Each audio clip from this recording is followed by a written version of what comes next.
Good morning, everyone. Thank you for being here. This year, we are celebrating the 10th anniversary of the Vanier College Humanities Symposium.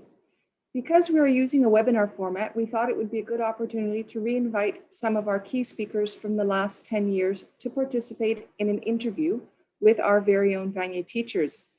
Before I introduce our first guest, I would like to take a moment to thank all of those people who made this event possible, namely the coordinator of this year's symposium, Lisa Jorgensen, the committee members, Jeff Sims, Brian Aboud, Sheila Das, David Kovacic, and Marika Hedgie-Petras.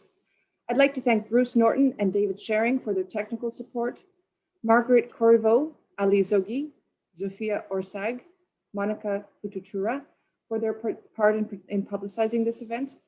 And finally, I'd like to thank our Dean, Isabel Delille, for her ongoing support of the Humanities Symposium.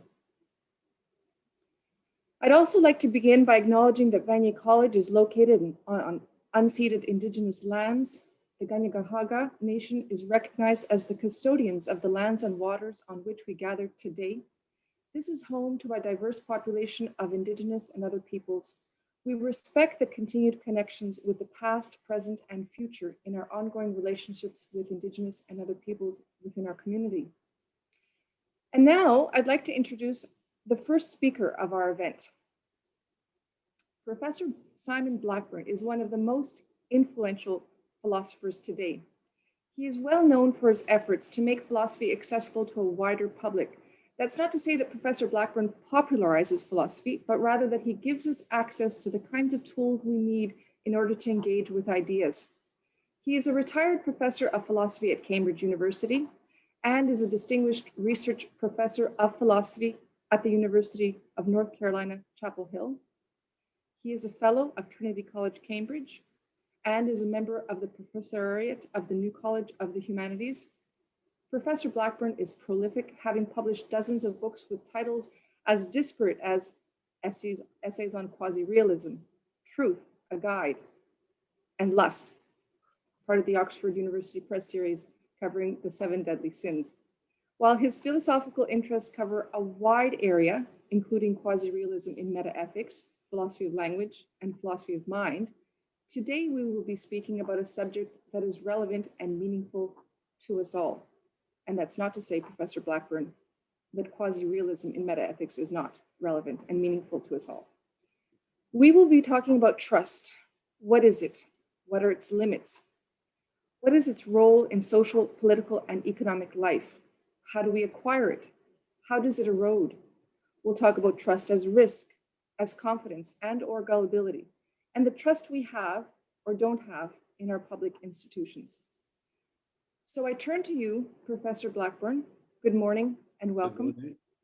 Thank you for joining us. Thank you for inviting me. Thank you. We will be speaking for about 45 minutes, more or less, at which point we can either start to address questions that have come in from our audience, or we can continue our discussions. We'll see how that goes. For the students and the participants, other participants in this, I just want to let you know that your comments or your questions will only be visible to the panelists, okay? And the chat line, you shouldn't use the chat, you should use the question and answer button. But if you use any of those features, they will only be visible to the panelists. We won't respond right away because I'll have to look at them afterwards, but as they come in, we'll be looking at them and I'll be letting Professor Blackburn know of your questions. Okay. So today at this moment, as we speak, we are in the midst of a global health crisis. Much of what we know or don't know about the disease relies entirely on the testimony of experts. This requires, on our part, an enormous amount of trust. Let's begin then, scaffolding the ideas with some definitions. When we talk about trust, what do we mean, Professor Blackburn? How do we define it? Well, I like to keep the definition simple. I think trust is the proper correlate of reliability. That is, as we enter the human world, as we grow up, we ought to learn that some things are more reliable than others. If you um, see a bus coming and it's got on it a destination, it's pretty reliable that if you get on the bus, you'll get to the destination. So you trust the notice board. It could be wrong. I mean, you might not get to the destination. It might break down. It might suffer a detour. The road might have been torn up. All kinds of things can get in the way, but it is reliable. And generally speaking, you trust it. Okay, so it's really good to begin with that kind of example. It's concrete. We understand it. We've all experienced that. It relates to our sense perception of the world and what we have learned to rely on. What about something as abstract as governments or public institutions? How is our trust different in something like governments or public institutions? And let's compare that for a moment with trust that we have in individuals and what it means to trust a person as opposed to an institution. So let's look at those two, compare and contrast. Good. As I say, I like to think of it in terms simply of reliability. Other authors talking about trust have made a distinction between personal trust, which they think implies a degree of goodwill or benevolence on the part of whoever's giving you information. And of course, all too often in human affairs, goodwill and benevolence are lacking. And then such authors would say that trust is then not appropriate. I think that's wrong. I trust the postman to bring me letters. I don't trust that because I believe he's activated by goodwill towards me. I very seldom see him, and we have no personal relationship. Why should he feel a special goodwill towards me? But I trust him because I think there's an incentive structure in play. He's doing a job. He knows that if he doesn't do the job, and enough people complain that their post isn't arriving, he's going to lose his job.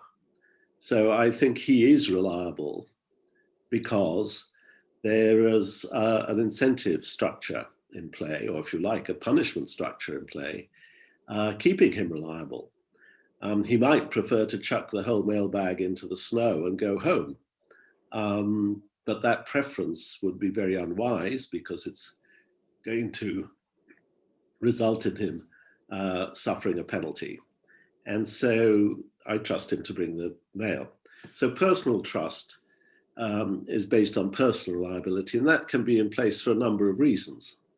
Of course, as a child grows up, the first reason he's going to come across is his parents or carers' goodwill towards him, their concern for him, they're caring for him, which means they are not motivated to deceive him. And I think that an education in trust has to start at your mother's knee, as it were. But then you learn that other people are activated by these independent mechanisms. It's not so much that they care for you, but they have other incentives and fear other costs if they don't behave in a trustworthy manner.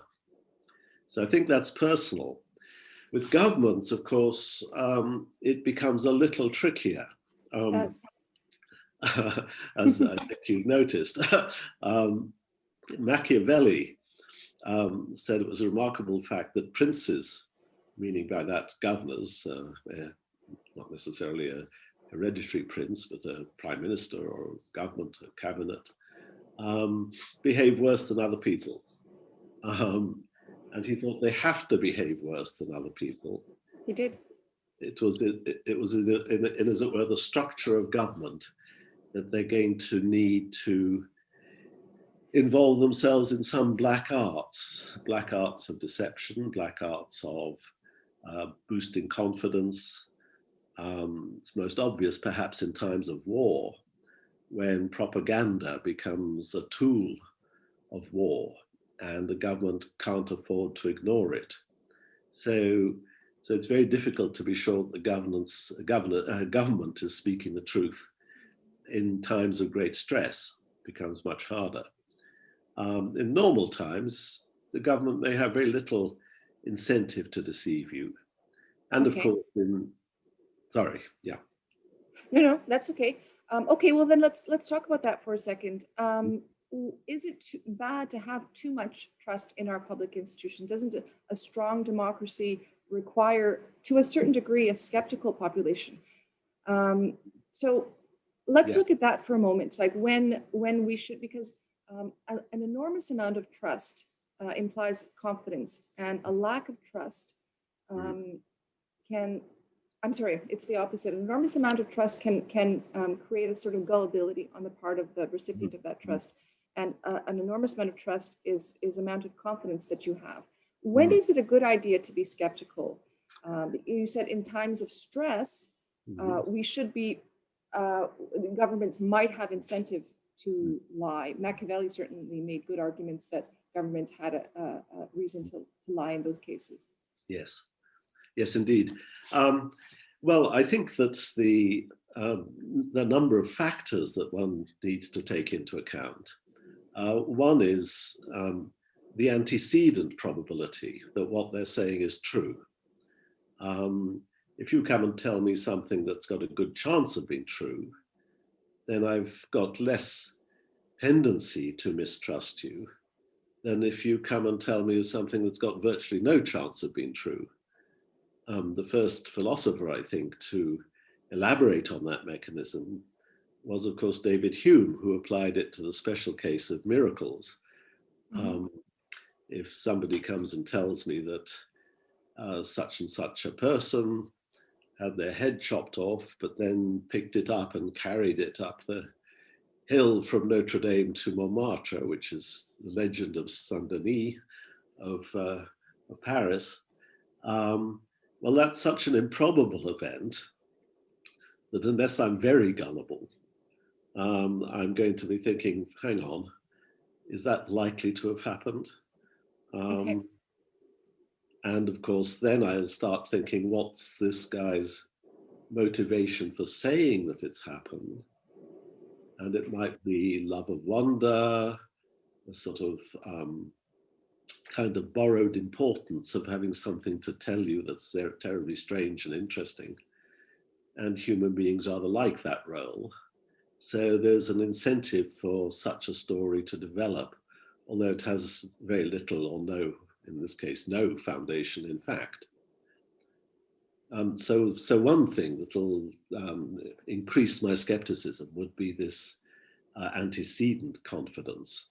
Okay. That, that it's a balance of the likelihood of the saint having walked up the hill with his head under his arm, very low probability, versus somebody telling me that it happened when it didn't, much Mm-hmm. higher probability. Okay. And so, so the wise withdraw their confidence.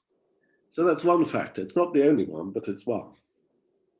Okay, well, let's talk about then the reciprocal relationship between public institutions and their citizens. Mm. How does that reciprocal relationship work exactly? What Mm. threatens the relationship? Mm. Now, Mm. um, Russell Hardin had claimed that the logic of rational choice reveals the impossibility of a meaningful account of trust in government, since most of the citizens don't have the information they need to trust. Now, Mm. you were talking about this in terms of the probability of something that is true, but let's think Mm. in terms of what we are. Is it always a good idea that governments be completely honest with their citizens? When is it not a good idea? Is propaganda ever justified? I mean, those things are the kinds of things that I think come into play when we think about trust. Mm. Okay, and then I'll lead into something else. I'll let you deal with that for a second. Good. Yes. Well, I think an important aspect, I said that the antecedent probability of what you're being told is true is one factor. But another factor is what's the likelihood of there being a motivation for either a government to wish to deceive you, or what's the likelihood that the government is itself floundering and doesn't know that what it's telling you is true. Mhm. Governments aren't infallible. They get things wrong, obviously. And when they get things wrong, they may tell you something in perfectly good faith, but then they may be misleading you. So you have to think about the likelihood of the government itself knowing the truth, which may be quite small in some cases, and then the likelihood that even if they do know it, they're passing it on to you, as opposed to trying to get you to believe something when it's in their interests for you to believe it. Now, of course, in a democracy where a government's going to face re-election every 5 years, the government itself has a balancing act to think about. It may be very advantageous for the government to deceive you about how the economy is buzzing along beautifully, how Britain, or in your case, Canada, is the envy of the rest of the world, all kinds of boosterism. But after 4 or 5 years, whenever the election happens, there better be some evidence that what they said was true, because otherwise it'll just be put down as hot air and won't convince the electorate. So governments have to be careful. They mustn't get a reputation for lying, a reputation for falsity, a reputation for making mistakes. Or getting caught. And then, well, of course, one way they can avoid the reputation is to avoid getting caught. And that brings in another factor, which is, of course, that in a modern democracy, we have the press. Now, the duty of the press is to represent critical questioning of the government. The duty of the political reporter is to go and ask the minister and get a sense of whether the government is floundering or actively lying, and to pass on that report to their readers. And I think a critical press has been an enormous bulwark of democracy and a bulwark of trustworthiness in government for 200 years, 300 years. So it's a vitally important aspect of our political lives. Without it, I think you do get into the kind of Stalin-esque, Mao Zedong kind of world where the dictator is not held to account. There's no press, there's no inquiry, and the populace then has literally no way of knowing whether what they're being told is true.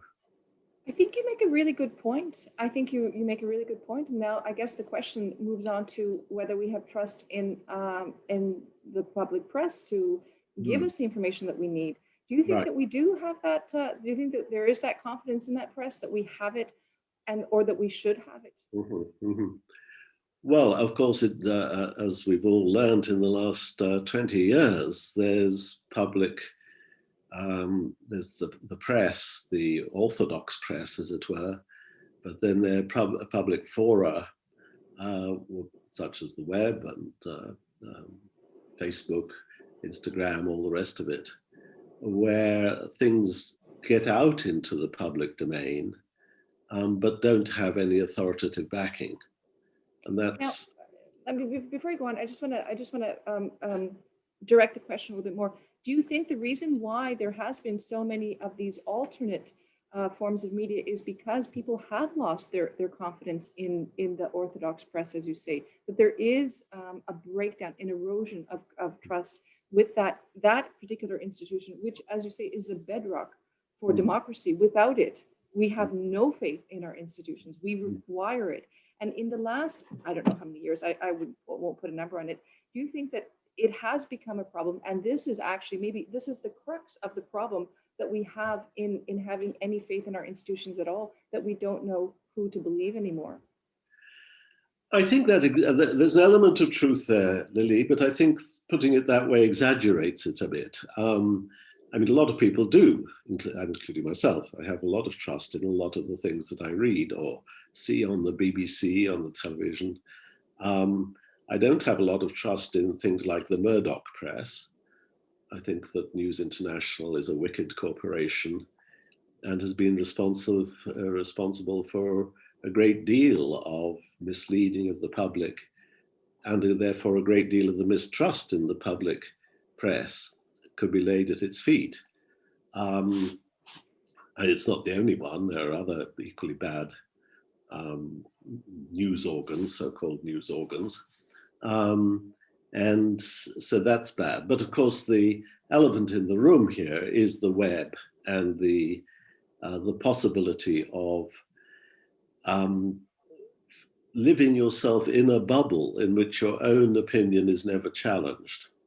And I think that's responsible for the rise of things like conspiracy theories, anti-vax movements, a general view that exaggerates the unreliability of more orthodox sources of news. Right. And if it were just a small segment of the population, I would understand that. But what I fear, unfortunately, is that it's a much greater problem, and it is I think the cause of when I say that there has been a problem with the anti-vax movement, for example, has created the rebirth of diseases that we have practically eradicated. So it is an issue that we have to contend with, and we have to deal with, because it's not just a fringe component anymore. Like a small group of people are not that have lost trust in the public media, for example, in the orthodox media, I should say. So when you say I have faith in it, I trust it, I believe in it, that's fine, except what I'm concerned about is what's happening on a global scale, and the fact that there are so many people who are mistrustful. This is what our talk is about. It's about the erosion of public trust, and the fact that so many people are willing to are so skeptical of what institutions tell us that it can cause an actual health crisis worse than what we already have. Yes, of course it can. And how do we rebuild that? I mean, what do we do from here? I'm afraid I'm quite Aristotelian about this. It's got to start early. You've got to be practiced in the habits of reasonable trust. That is, having a default of trust in the things that you're told and that other people are telling you. I said when you start, we have to start at our mother's knee. Now, if people haven't got that groundwork of trust allied with sensible, well-directed suspicions, then of course they become unmoored and unhinged. And they can always find other people who are similarly unmoored and unhinged. Okay. And you get sects and bubbles developing. Now, what the web has made it worse is, of course, the existence of bubbles. So you need only listen to voices which share your views. And I think that's because Google will enforce that, as it were. It'll make sure you are directed to sites where you're going to find a confirmation for your views. And I think that's responsible for the vast increase in size of crazinesses like the anti-vax movement.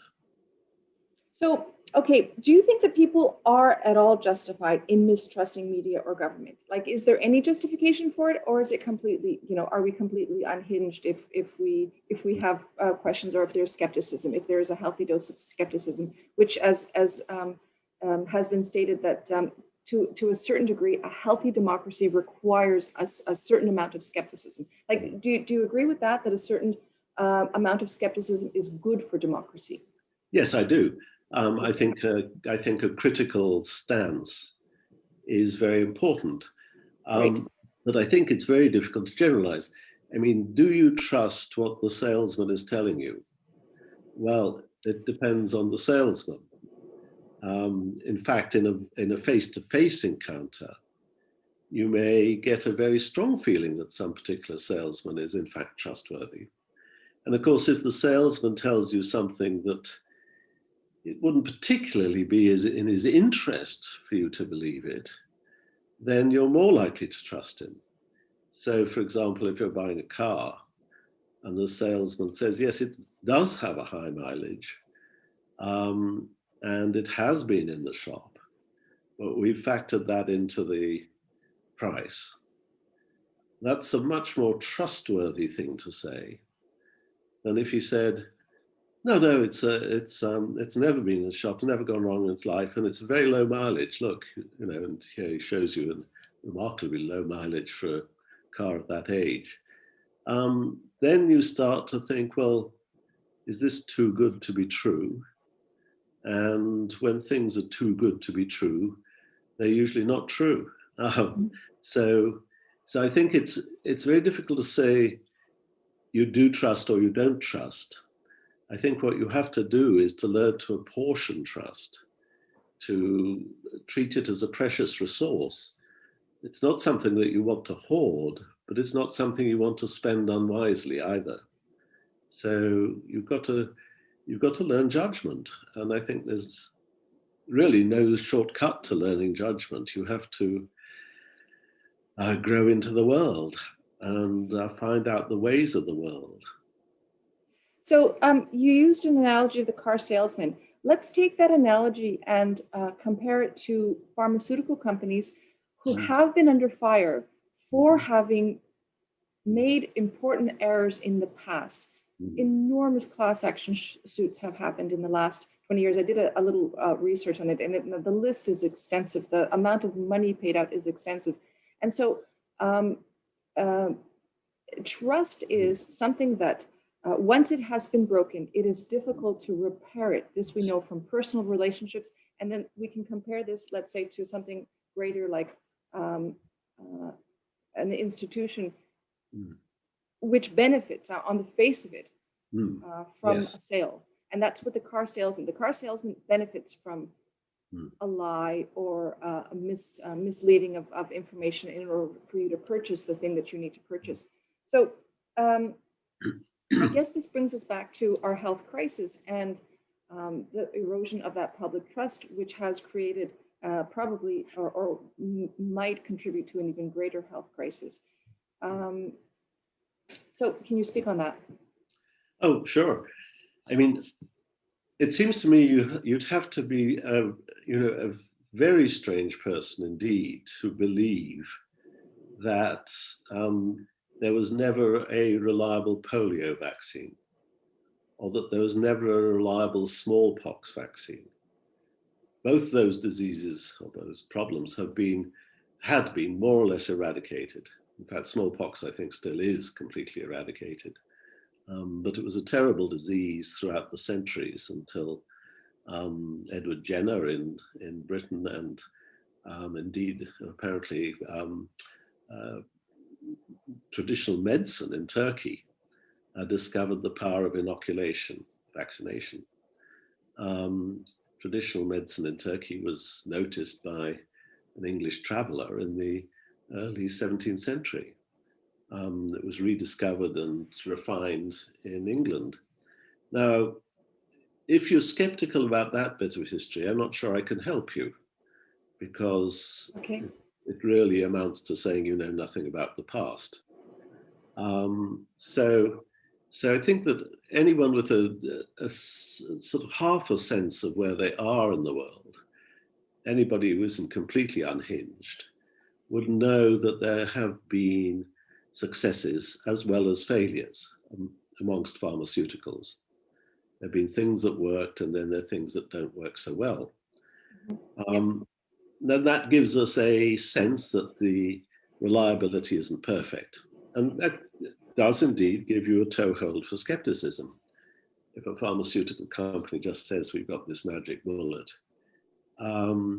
there is probably a threshold. You might be happy to hear it. You might think, well, now my credence, my degree of belief that there is a magic bullet has gone up a bit. But you might be very unwise to bet the house on it.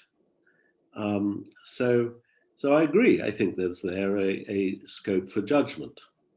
In fact, we have a friend whose job, who worked in the research triangle in North Carolina, his job was checking the data that pharmaceutical companies were given as to the effectiveness of their medicines. And he said the whole data chain is rickety.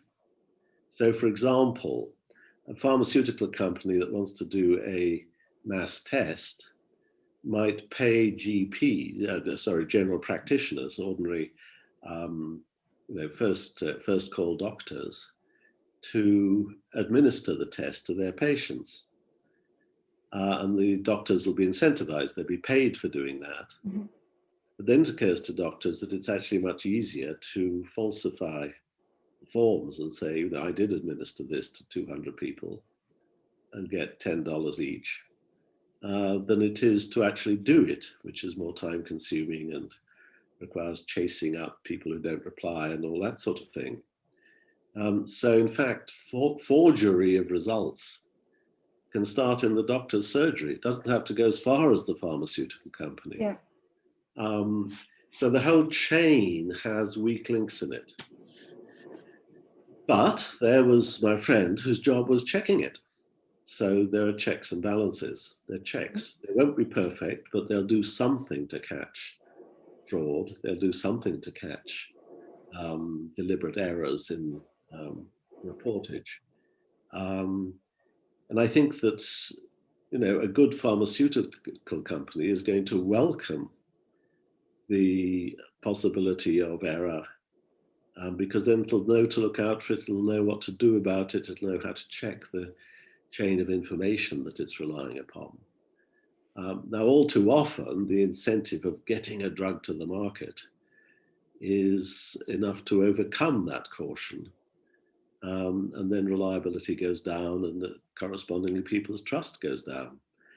I think mistrust of any particular pharmaceutical is not, as it were, the sort of paranoid conspiracy theory mistrust that some things involve. It's not like, say, thinking that there's a giant conspiracy of pedophiles in government, which is sort of mad. Giant conspiracies are always mad because belief in giant conspiracies, because conspiracies by their nature have to be secretive and small. So the idea that everybody's doing this in Westminster or whatever, in Ottawa, is almost certain to be false. But a mitigated skepticism, a little bit of caution is often perfectly sensible. Right. Well, I think also, if I can add to that, you would rely on, let's say, the media to play as part of the checks and balances of the government institutions. Exactly.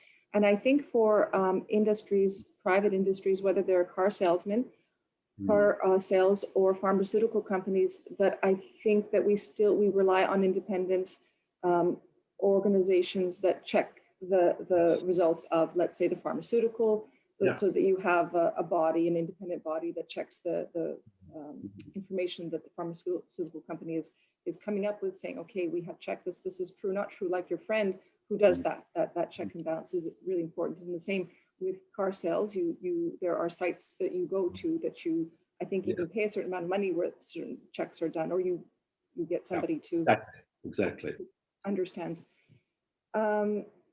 Okay, Professor Blackburn, I see that we have questions, and I'm wondering if we should just start looking at them. I'm going to look and to see if I can begin, because it looks like it might be extensive here.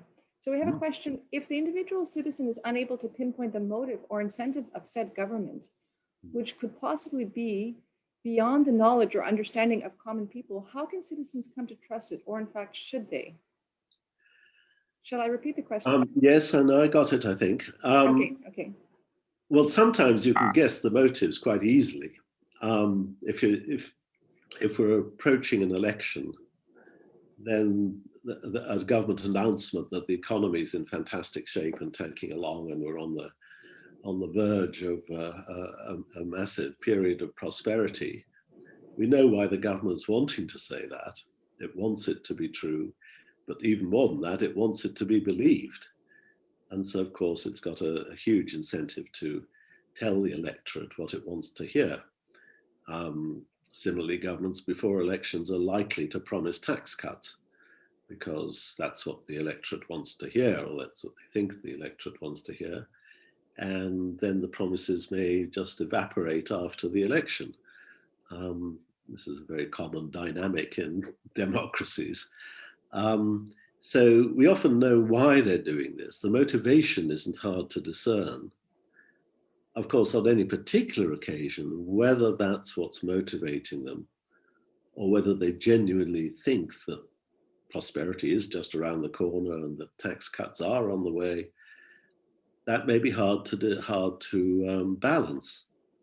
But that's then a matter of what do the press think? What do the independent economists think? What do people outside government make of all this? And you have to take information from multiple sources and learn to trust at least some of them, or at least a consensus of them. Okay. That's like auditing a firm's accounts. Any big company will have its accounts audited by an independent checker. But the old question is then, who shall guard the guardians? And there have been cases in the City of London where the independent auditor was even more corrupt than the company they were auditing. And so you have to learn to be careful if you're going swimming with sharks. Okay. Now let's look at the relationship. This is another question that came in from another student. I presume this is a student. What is the relationship between government and trust in government and freedom? So this student asks, why do we as a society put our trust in a government when there is a possibility that our freedom is being taken away? So let's look at that relationship between putting our trust in and the, I had that question also on my list, and the suspension of freedom. I'm not sure it's easy to answer that in general, because I think there'll be lots of different cases about which different things might be said. If we take the current situation where, I suppose this is true in Canada, well, you tell me it's true in Canada, you've got a curfew. Well, that's a very significant decrease in freedom. The government has taken a freedom away, and a very important one to many businesses and many people.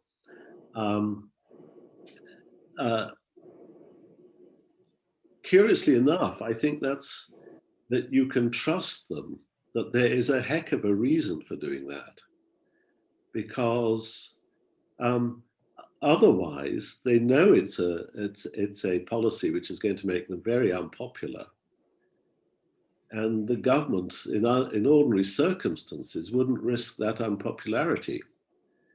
So it's got to have some good reason for wanting a curfew. Mm-hmm. And the easiest hypothesis, and I think the most plausible hypothesis, is that it's the reason they're giving you, that there's a pandemic about, and that if we don't restrict our freedoms, we're going to be even worse off because Granny's going to die. And that's the situation. So that answer actually segues into a question that I had about when good governance depends on strong laws. On the one hand, the government began by asking us to refrain from doing certain things, and there was a certain amount of trust put in its citizens to comply with the recommendations. But as long as they're recommendations, and as long as there was disagreement about whether that was really a valuable recommendation, people would rely on their own judgment, and sometimes that judgment would not be the right one. At that point, the government then intervenes and creates laws that, as a student asked, take away your freedom, because the trust that we're talking about has been broken. We have made certain recommendations, you have continuously failed to comply with those recommendations, and now we'll have to just, make it such that you cannot leave your house after 8 o'clock unless you have a dog. Yes. And you can walk for 1 kilometer. That's the law. No word of a lie.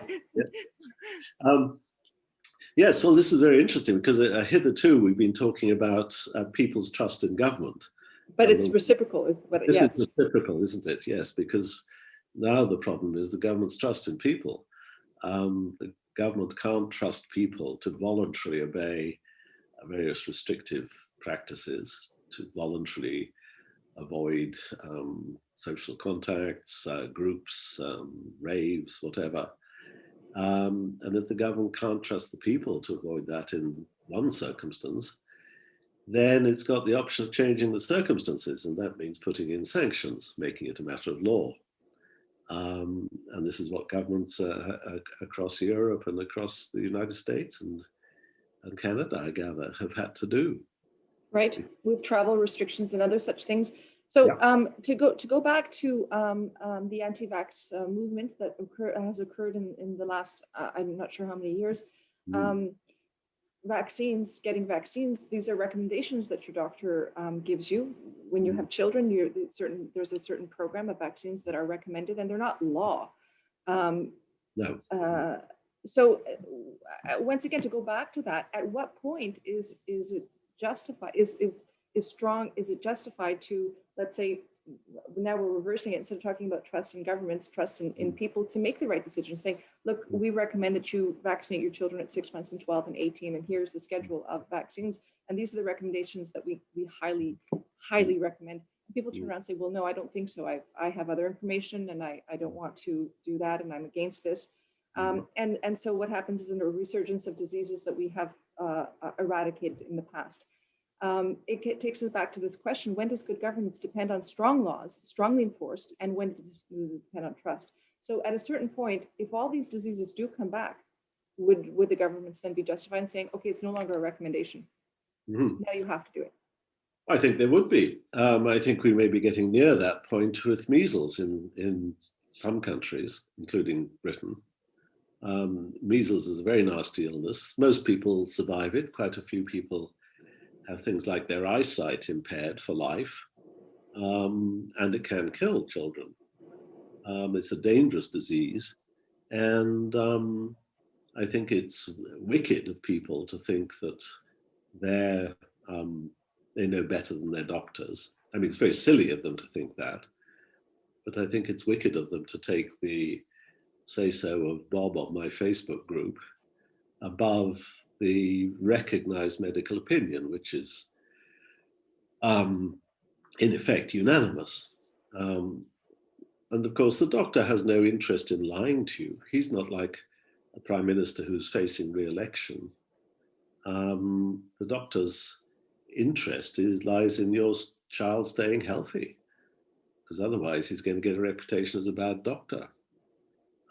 So the incentive structure and everything is on the side of the vaxxers, I'm afraid, not the anti-vaxxers. Okay. That's my own take on all that. I think so. I think that's a good response. Okay, I'm going to go through some of these questions. It's hard because there's so many, and I don't want to skip over anything. Now, one person says, could you speak on Chomsky's theorizing on the manufacturing of consent, which expands on how in the media as profit-driven industry reporters tend to align with the status quo and the ruling class? That's a good question. Chomsky did, he has a whole a book called actually The Manufacture of Consent. Are you familiar with it, The Manufacture of Consent? Actually, I'm not familiar with the book. I'm familiar with quite a lot of Chomsky's views, but I don't think I've read that book. Okay, so with the sense that the media represents the interests of the powerful rather than the powerless, not erode public trust in these institutions. Okay, how about that question? Well, of course, the media, again, you've got to be careful about generalizing about the media. There's some media which certainly do represent the interests of the powerful, as it were, the rich. I mentioned News International and Rupert Murdoch a while back, and I think they're a very salient example. But there are other media which clearly don't. In the United Kingdom, we have, for example, the Guardian newspaper, which represents the interests of people who aren't plutocrats, who aren't oligarchs, who don't own property in London and Mayfair and so on. And you can see that by the campaigns they run. And so the media is a diverse beast. It's got very, very different heads. And one thing you can do is check one source against another. And of course, this happens all the time. If you go into a newsagent in England, you'll find the Sun saying one thing, that's Murdoch tabloid, and the Daily Mirror, which is a much more left-wing tabloid, directly contradicting it. So if you take your news only from one, you get one view. If you take it from both, you realize that there's a divergence of views. And then it's left to your judgment which one you trust, if either. Okay. Okay. Here's a question from a colleague. Can you address the relationship between certainty and uncertainty, trust and trusting? It seems to relate to reliability. There's a view to the fact that our time, more than previous times, is marked more by uncertainty related to things like complexity and the inability to know outcomes, especially unwanted outcomes, with certainty. Can you address the connection between trust and uncertainty? Has greater uncertainty somehow made us less trusting?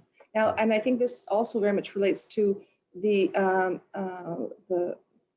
COVID-19. There have been a lot of things that we don't actually know about it, and it's a learning process. Right from the get-go, there were things we didn't know, and we continued to learn about it. So there is a lot of uncertainty in terms of what's going to happen, a lot of projection and expert opinion trying to predict what's going to happen. So there is a certain amount of uncertainty involved there.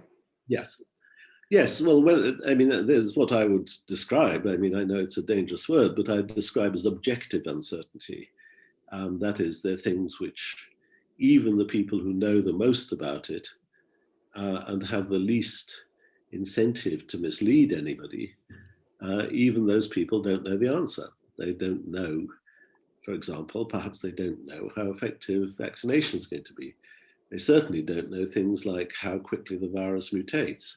So there are huge uncertainties about the process of this pandemic.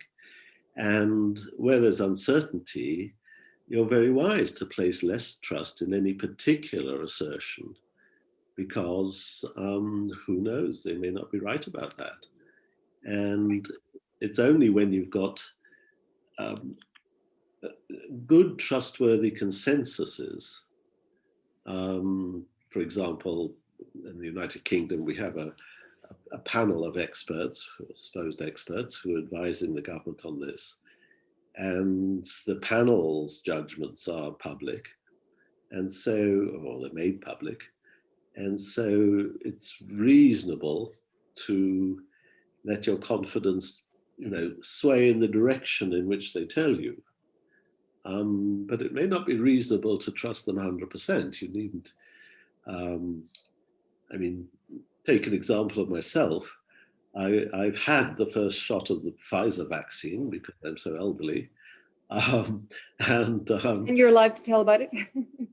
I'm alive to tell about it.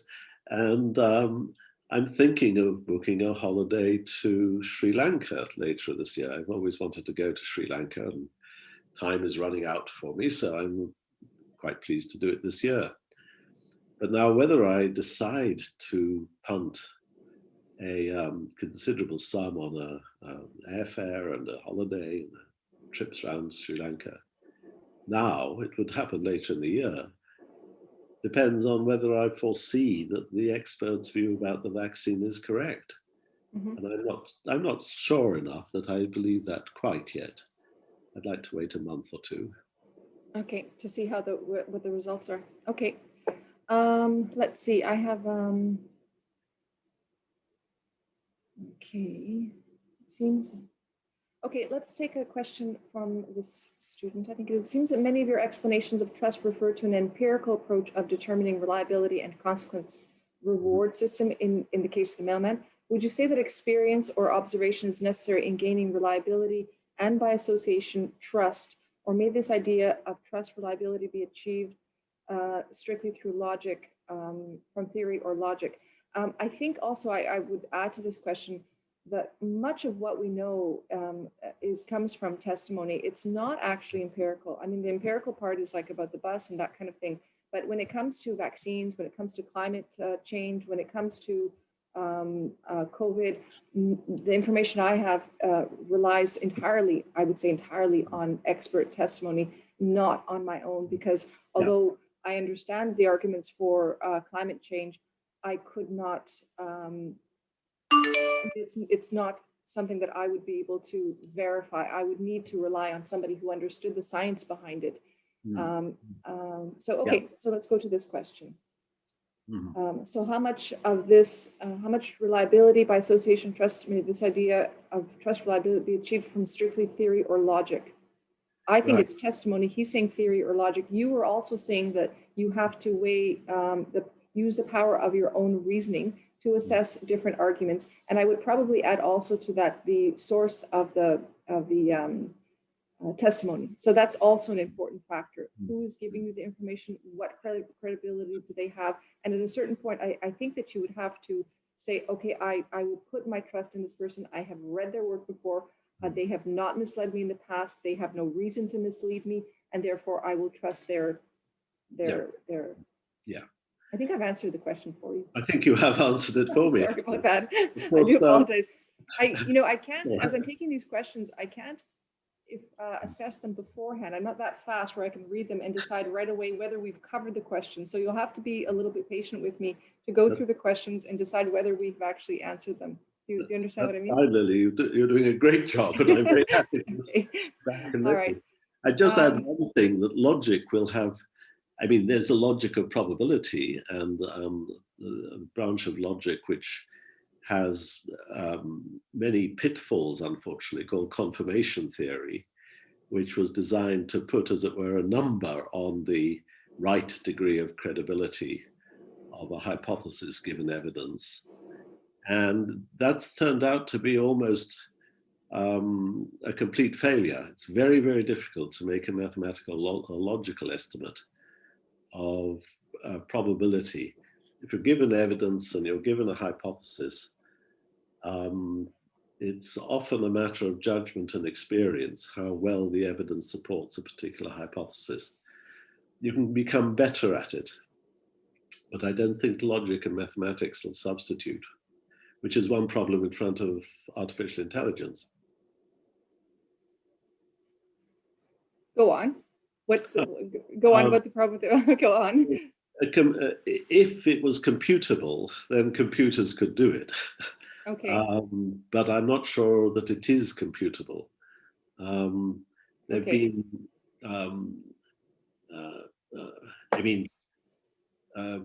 well, one of the last sort of serious attempts to give a logic of probability was that of John Maynard Keynes, the great economist, who was also a philosopher and a probability theorist. And in 1921, he wrote a book, a treatise on probability. But it's been shown that some of his reasonings were fallacious. They just are not reliable. The inferences he made were not good. And yet he was one of the cleverest men there's ever been in Cambridge. So it's a very, very tricky business getting logic to bear on probabilities. Okay. I have another question here on the media. Do we want to go back to the media again? Sure. All right. The fact that most orthodox medias are now transitioning into competing for internet medias and the extensive evidences of fundings in the political interest, would that make these orthodox media unorthodox? Nowadays, we are so dependent on the internet to consume news and information. How do we interpret the credibility of these news and avoid the he said, she said phenomenon? Should we revisit that? Well, I think it's a very good question. And the only bulwark I think we have against, the dependency of media outlets on funding and perhaps on donors or on consumers are public interest broadcasters like the BBC in England and the CBS in America. I'm not sure. The Canadian Broadcasting Corporation, does that have a news presence and a? Yes, the CBC, yes, in Canada, it's absolutely. So I think comparable to the BBC. Yes, well, that's very good. I mean, and those things are I think, much less prone to bias and to real incentives to disinformation than commercially funded outlets. Commercial funding is a very dangerous weapon. He who pays the piper calls the tune, says the old proverb, and it's true. Okay.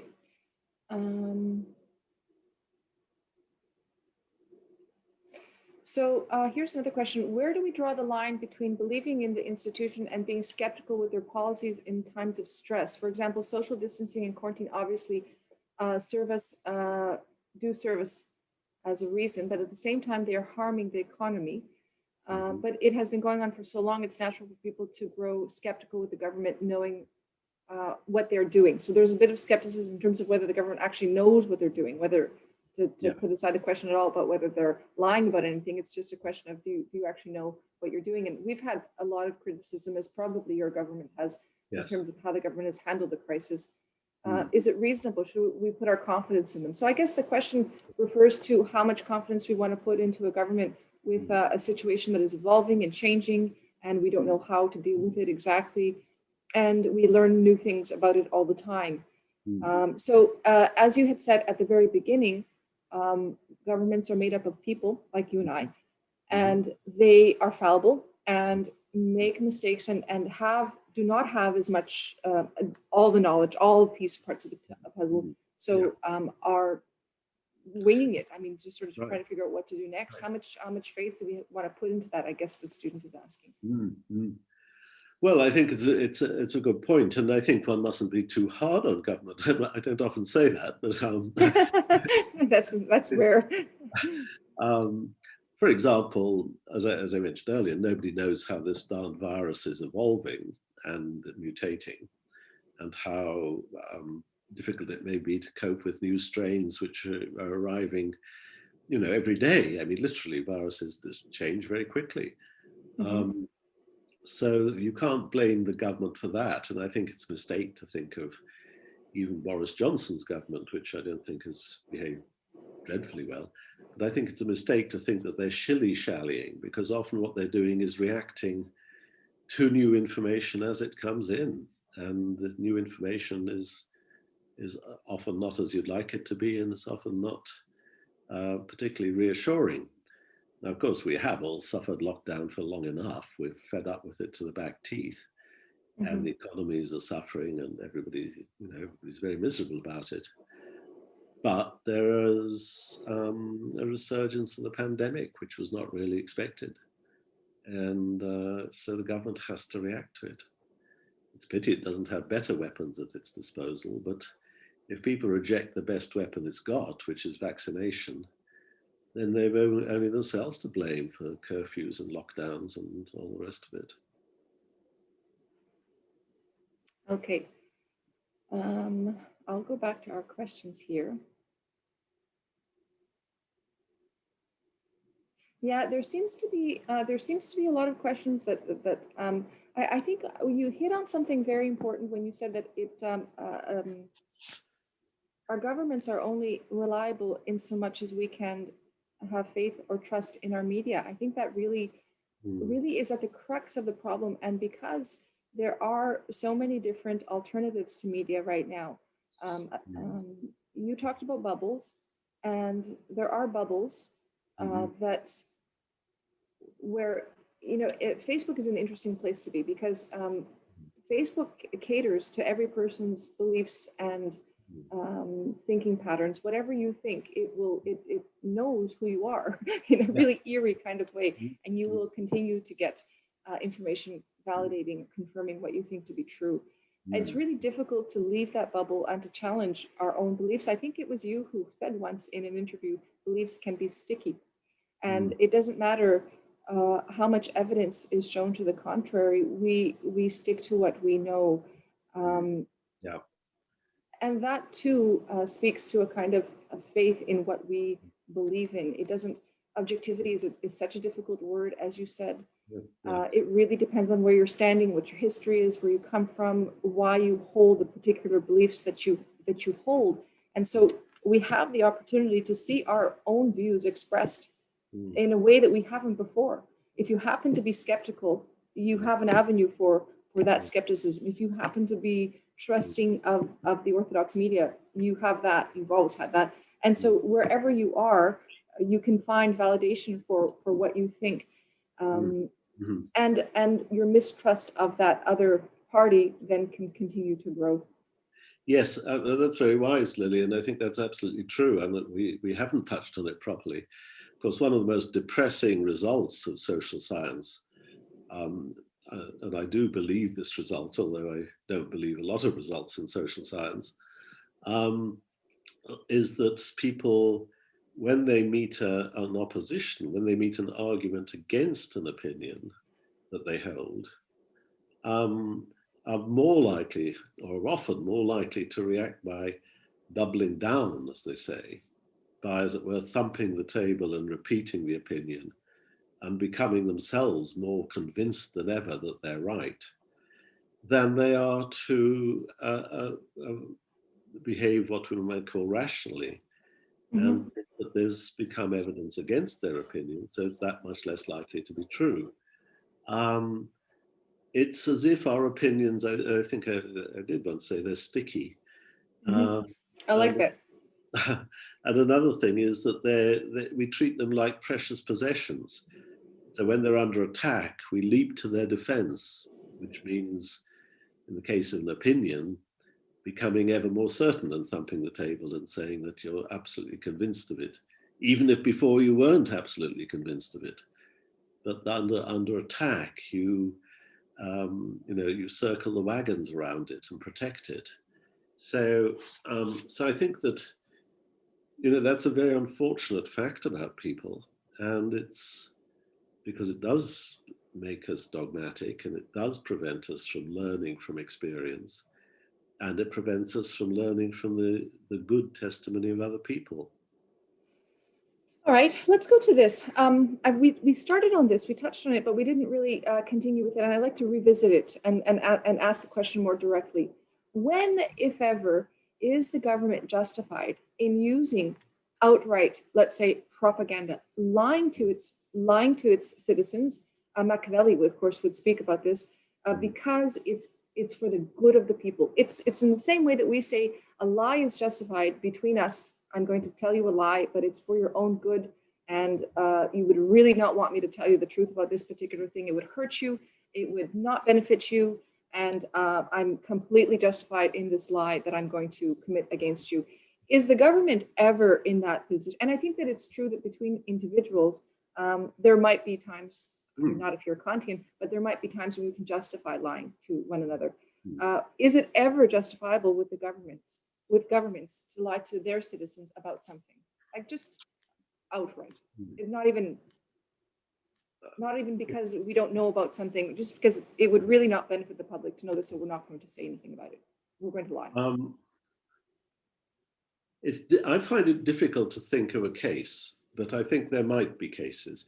I mean, you've got to look quite a long way in the moral philosophy classroom to find the case of the justified lie. There are white lies where what you say is, in a sense, formulaic. How are you? Oh, I'm fine. I mean, that can be a bit false. I'm not fine. All sorts of things may be wrong, but I say I'm fine. Gosh, you're looking well today. These sort of remarks are white lies. We know that they are a sort of part of a socially accepted degree of insincerity. I think for governments it's very difficult. The out and out case, I think, would be where otherwise, obviously a government will lie for self-protection. We're looking into this, a lot of those. Oh, sorry, I've got an echo suddenly. That's all right. I don't hear the echo, just so you know. Oh, well, good. It's gone. A lot of examples of things like where the government will reassure you that it knows what it's doing when it really doesn't. And we get it seems to me to have grown in recent years. There's an endless stream of cases where a perfectly good argument is put against the situation as it is. I mean, the situation as it is unsettled or bad or something. And the government will announce that they're on top of it and they're doing something about it. And they often announce this in almost bland, formulaic. The Home Office said that there was no cause for concern, that sort of thing. And I think that's a kind of lie, whether it's like I'm fine today, it's just a sort of formula for reassurance, or whether it's an actual lie, I think could be debated. But it's certainly annoying in the case of governments. So you can't think of a case where it's justifiable for a government to give you an Well, I could probably think of cases, Lily. I mean, you know, that it would be justifiable. A comet is going to become very, very close to the Earth, enough to spook people. And there's a 80% chance that it actually hits the Earth and destroys all living mammals. But it may be better to say, we believe there's no danger, because if they said anything else, there'd be panics and all kinds of